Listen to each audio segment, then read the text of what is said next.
we'll guide you through how to use audio ducking in DaVinci Resolve. If you find this helpful, consider subscribing and liking the video. First, open DaVinci Resolve on your computer and load the project you want to work on. Next, go to the Fairlight page by clicking on the musical note icon at the bottom of the screen. Here, you'll see your audio tracks laid out. To set up audio ducking, you need to identify the track you want to lower when another track is playing, often called the music track, and the track that triggers the ducking, usually the dialogue track. Click on the Dynamics button of the music track. In the Dynamics panel, enable the compressor by clicking on its switch. Then, click on the sidechain icon, which looks like a small chain link, and select the dialogue track as the input. This means that the dialogue track will control the compression on the music track.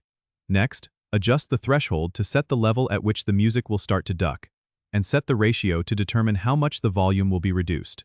A typical ratio might be around 4:1 for noticeable ducking. You may also want to adjust the attack and release settings. The attack determines how quickly the ducking kicks in when dialogue starts, and the release controls how fast it returns to normal when the dialogue ends. Now, play back your timeline. You should hear the music dip in volume when the dialogue plays, creating a professional-sounding audio mix. This technique helps ensure your dialogue is clear and stands out in the mix. Don't forget to subscribe and comment if this helped you out.